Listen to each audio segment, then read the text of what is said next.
Dad, Grandma can't sit at the head table. The clients from the law firm will be there. My father's voice cut through the quiet of the living room like a knife. I froze halfway down the stairs, my hand still resting on the banister. I hadn't meant to eavesdrop, but the words hit me so hard I couldn't move. I am Daniel Ruiz, 31 years old. I work as an accountant in Denver, Colorado. This story began on a cold Friday evening in October, 3 weeks before my sister's wedding. What happened that night, and in the months that followed, completely changed the way I see family, loyalty, and what it really means to belong. My sister, Sophia, was 28 and about to marry Michael Harrington, the son of a well-known partner at one of Denver's biggest law firms. The wedding was going to be elegant, expensive, and carefully staged for the right kind of people. My parents had spent months planning every detail. The venue was a historic downtown hotel with crystal chandeliers and white roses everywhere. The guest list included judges, partners, and clients my father desperately wanted to impress for his growing consulting business. And then there was Grandma Rosa. Grandma Rosa is my mother's mother. She is 81 years old. She raised 3 children alone after my grandfather died when my mother was only 12. For decades she worked nights cleaning office buildings so my mother could finish high school and later go to college. She never complained.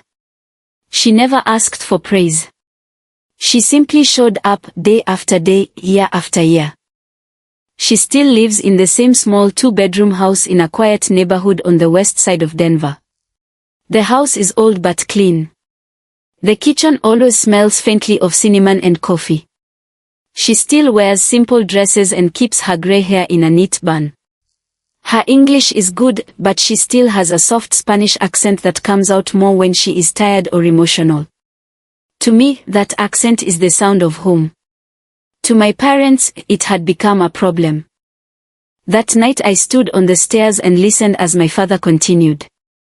We can't have her at the head table, Patricia. Michael's parents are bringing partners from the farm. They'll be watching everything. Grandma still talks about the old days and cleaning offices. It's not the image we need right now. My mother sighed. I know. I've already told her she can sit with the cousins at the back. She'll understand. She won't understand, my father said. She never does. She'll make a scene or start telling stories no one wants to hear. Just keep her away from the important people.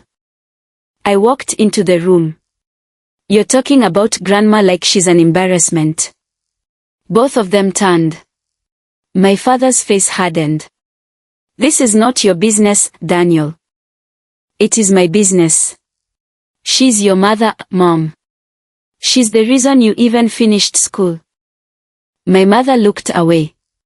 Things are different now. We have to think about the future. I left the house that night with a tight feeling in my chest. I drove straight to Grandma's house. The porch light was on. She opened the door wearing her old blue cardigan and smiled the way she always did when she saw me. Mijo, what are you doing here so late? I didn't tell her everything. I just sat with her in the kitchen while she heated leftover soup. We talked about small things. She asked about my work. She asked if I was eating enough. When I finally left, she walked me to the door and kissed my cheek the way she had since I was a child. I didn't know that would be one of the last quiet evenings we would spend in that house. The next 2 weeks were filled with wedding preparations. My parents were constantly on the phone, adjusting seating charts, arguing about flowers, and rehearsing speeches. Every time Grandma's name came up, the conversation grew cold. They forgot to send her a formal invitation. When she asked about it, my mother said, "Your family. You don't need an invitation." But I knew the truth. They were already planning to keep her in the background. The night of the wedding reception arrived. The ballroom was beautiful. Soft lights, white flowers, a live string quartet. Sophia looked radiant. Michael's family looked polished and important. My parents moved through the room smiling, shaking hands, making sure everyone saw them with the right people. Grandma arrived quietly, wearing her best dress, a simple navy blue one she had bought years ago for my high school graduation. She carried a small gift bag with a handmade lace table runner she had spent weeks embroidering.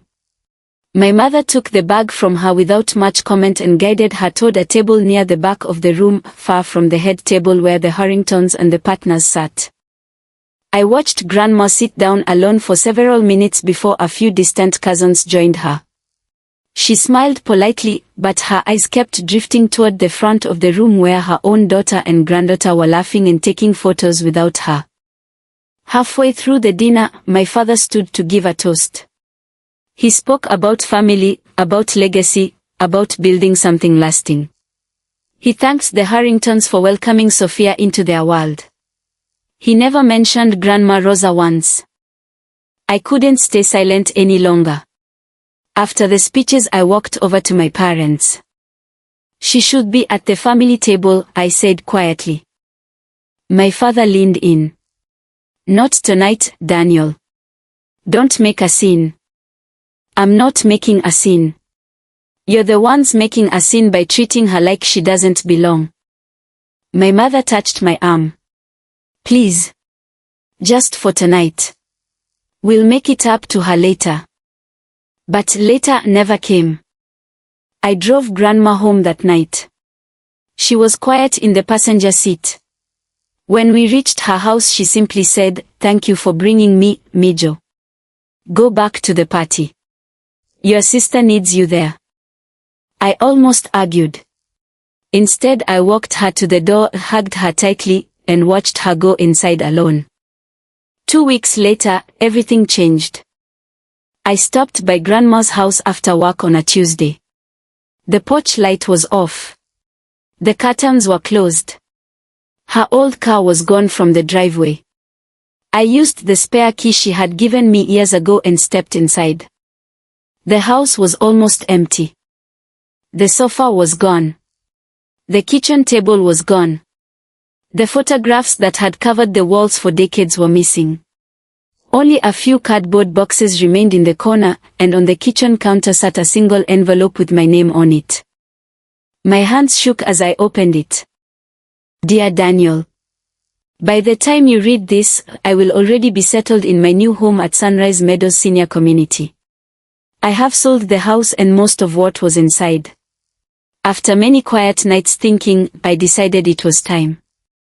I paid for 3 years of care and living expenses in advance so I will never be a burden to anyone. The remaining money has been placed into a small scholarship fund for night school students who clean buildings while they study. You know those students. You have met some of them when you visited me at work years ago. I want them to have a chance the way your mother once did. I am not angry. I am simply tired of feeling like an image problem in my own family. You have always treated me with respect and love. That is why I trust you to help manage the scholarship with me. The lawyer, Mr. Elias Vargas, has all the papers ready. Please do not worry. The people here are kind. Grandma Rosa. I sat down on the empty floor and cried. The next day my parents and Sophia arrived at the house after I called them. They walked through the empty rooms in shock. When I read the letter out loud, my father's face turned red. She sold the house. That was family property. It was her house, I said. Her name was on the deed. She had every right. You helped her, my mother asked, her voice rising. You knew about this. I helped her find a place where people treat her with dignity. That's all. Sophia looked around the empty living room. What about the money?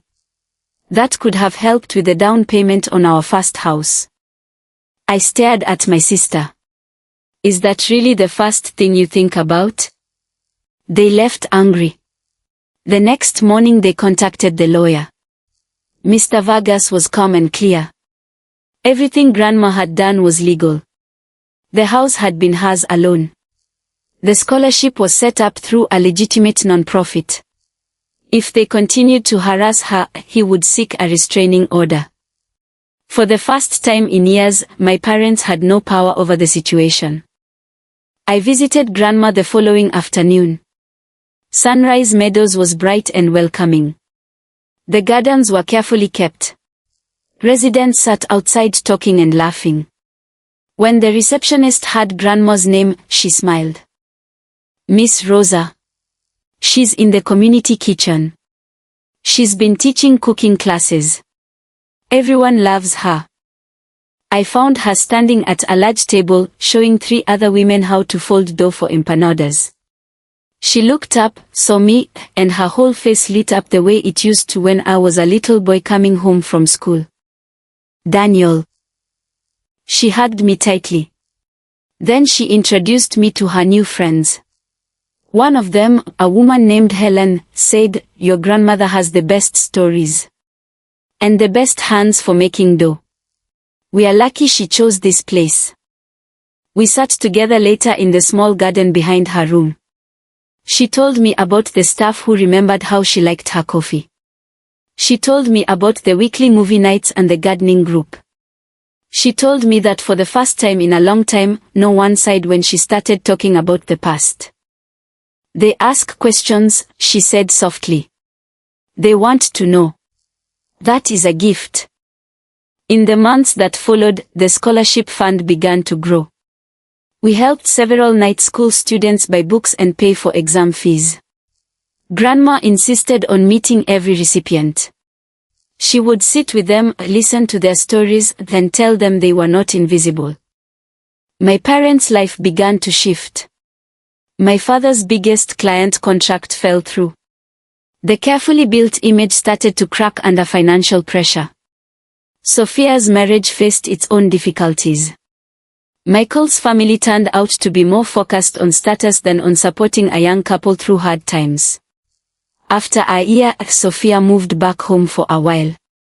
It was during that difficult season that Sophia finally came to Sunrise Meadows.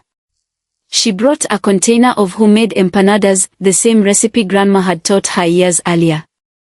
She stood in the doorway of Grandma's room with tears in her eyes. "I'm sorry," she said. "I was ashamed of the wrong things." Grandma looked at her for a long moment. Then she opened her arms. My parents came later. The first visit was awkward and full of careful words. But Grandma, with the quiet strength she had always carried, chose forgiveness. Not because they deserved it right away, but because holding on to bitterness would only hurt her own peace. Today, 3 years later, Grandma still teaches cooking classes twice a week. The scholarship has helped more than 20 students. I visit her every Tuesday and Saturday without fail. Sometimes Sophia comes with me. Sometimes my mother comes too, bringing fresh flowers from the market. Grandma's hands are still steady when she rolls dough. Her accent is still soft. And the people around her still lean in to listen when she speaks. Some people only learn the value of quiet love after they almost lose the chance to give it. If this story touched you, tell me where you're watching from. And if you still have a grandmother or grandfather who feels invisible, call them today. Sit with them. Listen. Because the time